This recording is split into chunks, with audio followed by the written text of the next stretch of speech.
देखिए, आने वाले वक्त में कांग्रेस पार्टी जिस दिशा में काम करने लगी है, पहली बात तो ये है कि देश के हालात को सुधारने के लिए जो सियासत करनी है उसके रास्ते में हम चलने लगे हैं।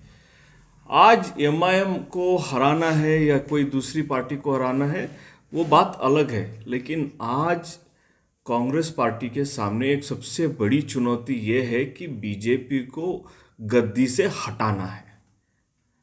जहां पे कोई भी पार्टी बीजेपी जैसी पार्टी को सपोर्ट करती है या उनको मदद करती है, उस पार्टी को भी हराना एक ज़रूरी एक एक एक विकल्प हो जाता है कि कैसे इनको हराया जाए।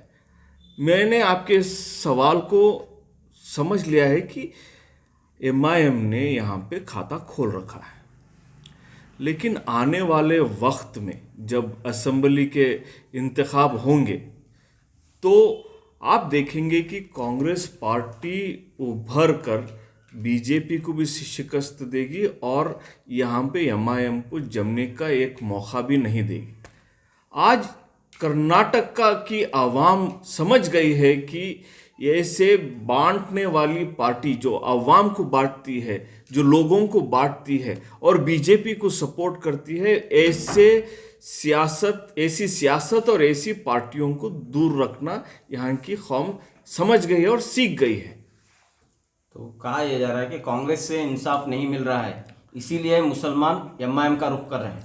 देखिए, एमआईएम असदुद्दीन अवैसी साहब, इनको ना कोई देश की सियासत ज़रूरी है, ना मुसलमानों की सियासत ज़रूरी है, ना किसी की तरक्की की कोई फिक्र है इन्हें। आज अवैसी ब्रदर्स और एमआईएम को सिर्फ एक ही चीज़ की फिक्र है कि हम कैसे बचें। इनका बचने का एक ही मंसूबा है कि बीजेपी के साथ खड़े रहो, उनकी बी टीम बने रहो और वो आपको प्रोटेक्शन देते रहेंगे। आज इनके इलेक्शन लड़ने का एक ही सबब है कि प्रोटेक्शन फ्रॉम वेयर? बीजेपी की ईडी, आईटी और हर जो सीबीआई हो सकती है, एनआईए हो सकती है, इन संस्थाओं से बचने के लिए असदुद्दीन अवैसी और एमआईएम सिर्फ एक ही काम करते हैं कि बीजेपी को कैसे जिताया जाए और कांग्रेस को हराया जाए। जब वो कहते हैं कि कोई मुसलमानों को यहाँ पे ना उनको क्या कहते हैं कि क्या उनको इंसाफ मिला है, आप अगर देखेंगे जब सिद्धरामैया साहब की सरकार थी कर्नाटक में, उन्होंने 3,300 करोड़ का बजट माइनॉरिटी डिपार्टमेंट को दिया था। अगर आप आज देखें जिसके साथ एमआईएम खड़ी है, वो जो बीजेपी है, उन्होंने 300 से कम कर दिया है। 90% फंड्स उन्होंने उठा लिया है, खत्म कर दिया है। तो ये कौन से इंसाफ की बात करते हैं असदुद्दीन अवैसी साहब? एक टिकट जीत के यहां से 3,000 करोड़ कैसे बना देंगे?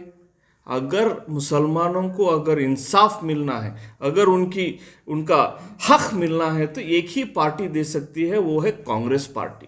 ये एमआईएम भड़काकर हमें एक कोने का कर देगी और बीजेपी के खिलाफ लड़ाएगी, कांग्रेस के खिलाफ लड़ाएगी और इनका अपना खुद का फायदा करते हुए जाएंगे।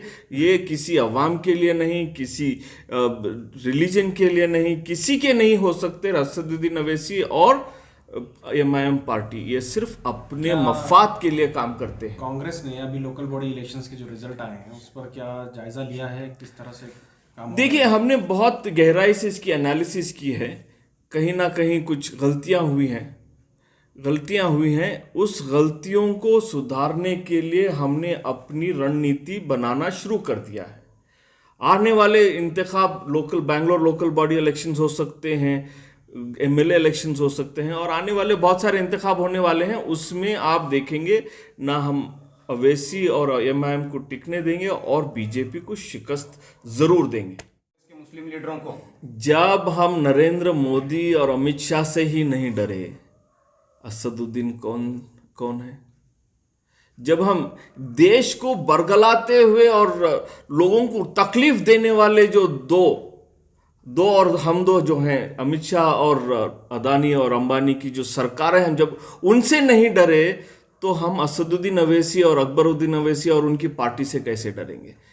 कांग्रेस पार्टी ने हर बार कौम के बारे में सोचा है, उनको इंसाफ दिया है, उनको जहाँ जहाँ उनकी ज़रूरत थी उन ज़रूरतों को पूरा किया है। तो बेंगलोर आने दीजिए, आने दीजिए, जैसे आएंगे वैसे ही चले जाएंगे। तो हमें किसी चीज़ का कोई डर नहीं है। असदुद्दीन 10 बार आए, 100 बार आए, आकर यहीं रह जाएं, तो हमें कोई डर नहीं है। एक सवाल का मुझे जवाब दे दीजिए आप, पूरे तेलंगाना में सिर्फ 7 और 8 सीटों पे खड़ते हैं और वहां पे जीत के आ जाते हैं। बाकी के तेलंगाना को उनकी इंसाफ की ज़रूरत नहीं है। यूपी की ज़रूरत, यूपी में इंसाफ दिलाने जाते हैं, बिहार में जाते हैं, वेस्ट बंगाल में जाते हैं, हर जगह जाते हैं। सिर्फ 7 सीट हैदराबाद में जीते हैं, तेलंगाना में एक उम्मीदवार को भी नहीं ठहराते हैं। तो आप मुझे ये बताइए कि ये किस हक की लड़ाई लड़ रहे हैं, कौन से इंसाफ की लड़ाई लड़ रहे हैं?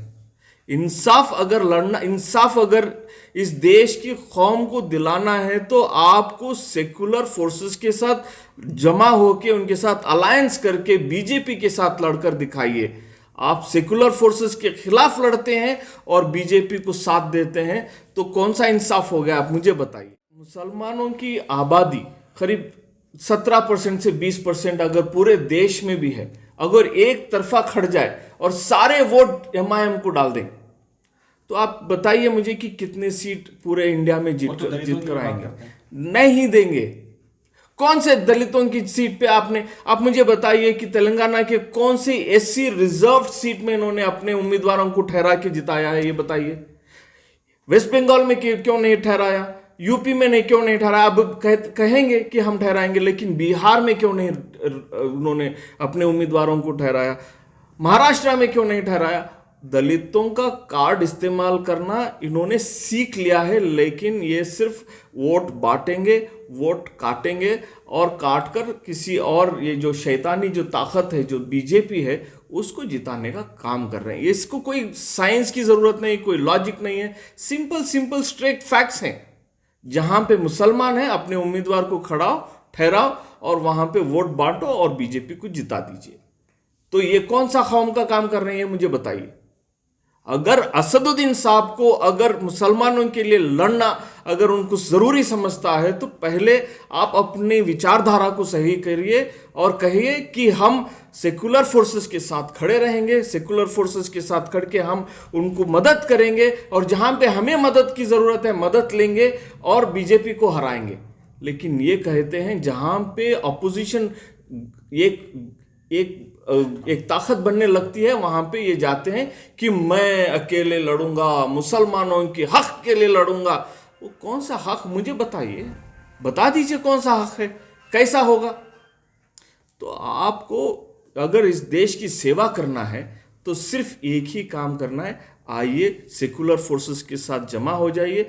बाद में ಮಕ್ಕಳ ಹೈಯರ್ ಎಜುಕೇಷನ್, ಮಗಳ ಮದುವೆ, ಕನಸಿನ ಸ್ವಂತ ಮನೆ, ಇದಕ್ಕೆಲ್ಲ ಹೆಂಗೆ ಹಣ ಹೊಂದಿಸಬೇಕಂತ ಟೆನ್ಷನ್ ಇದ್ದೀರಾ?